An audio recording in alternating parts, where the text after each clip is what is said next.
പീഡന പരാതി മുഖ്യമന്ത്രി 13 ദിവസം പൂഴ്ത്തിവെച്ചു. മുഖ്യമന്ത്രിയുടേത് ഇരട്ട നീതി. രാഹുലിനെതിരായ രണ്ടാം പരാതിയിൽ സംശയമില്ല.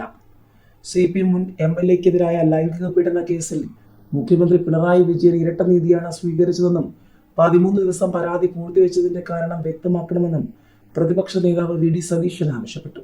കോൺഗ്രസ് പശ്ചാത്തലമുള്ള ഒരു MLA-ക്കെതിരെ പരാതി വന്നപ്പോൾ മുഖ്യമന്ത്രി അപ്പോൾ തന്നെ പോലീസിനെ ഫോർവേഡ് ചെയ്തു. അതിൽ UDF-ന് പരാതിയില്ല.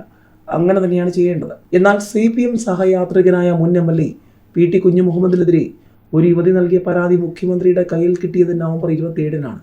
അത് പോലീസിന് കൈമാറിയത് ഡിസംബർ 2-നും കേസെടുത്തത് ഡിസംബർ 8-നുമാണ്. അതായത് മൊത്തം 13 ദിവസമാണ് ഈ പരാതിയുടെ കാര്യത്തിൽ താമസമുണ്ടായത്. ഇതിൽ മുഖ്യമന്ത്രിക്ക് ഇരട്ടത്താപ്പ് നയമാനുള്ളതെന്ന് സതീശൻ വിമർശിച്ചു. കോൺഗ്രസിൽ മുഴുവൻ സ്ത്രീ ലംബടന്മാരാണെന്ന് മുഖ്യമന്ത്രി പറയും.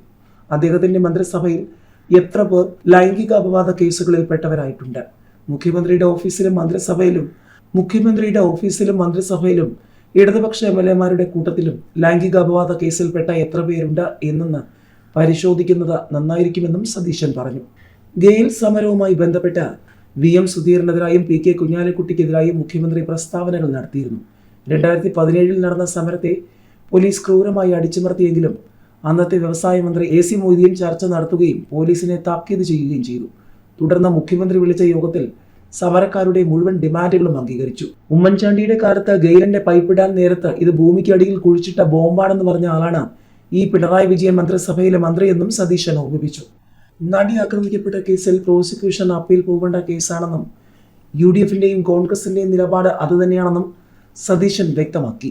ശബരിമല സ്വർണ്ണക്കൊള്ള കേസിൽ കോടതി റിമാൻഡ് ചെയ്ത പ്രതി വീണ്ടും രണ്ടാമത്തെ കവർച്ച കേസിൽ കൂടി പ്രതിയായിട്ടും പാർട്ടി നടപടി എടുത്തില്ലെങ്കിൽ അയ്യപ്പന്റെ സ്വർണം കവർന്നവൻ ഇപ്പോഴും പാർട്ടിക്കാരനാണ് എന്ന് ജനങ്ങൾ പറയുമെന്നും സതീശൻ പറഞ്ഞു. പ്രതി മറ്റ് CPM നേതാക്കളുടെ പേര് പറയുമെന്നുള്ള ഭയം കൊണ്ടാണ് ഒരു നേതാവ് നടപടി എടുക്കാത്തതെന്നും അദ്ദേഹം ആരോപിച്ചു. ജമാഅത്തെ ഇസ്ലാമിയുടെ പിന്തുണ സ്വീകരിക്കുന്നതിൽ CPM ഇരട്ടത്താപ്പ് കാണിക്കുകയാണെന്നും VD സതീശൻ ആരോപിച്ചു.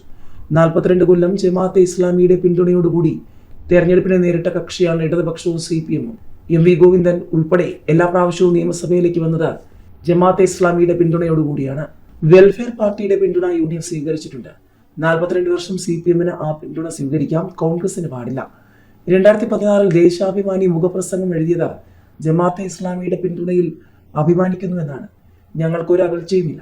ജമാഅത്തെ ഇസ്ലാമി ഞങ്ങൾക്ക് പിന്തുണ പ്രഖ്യാപിച്ചത് ഞങ്ങൾ അതിനെ സ്വാഗതം ചെയ്യുന്നുവെന്ന് പിണറായി വിജയൻ തന്നെ പറഞ്ഞിട്ടുണ്ട്. എന്നിട്ട് ഇപ്പോൾ വന്നിട്ട് ഇങ്ങനെ പരിഹാസ്യരാകരുതെന്നും സതീശൻ പറഞ്ഞു.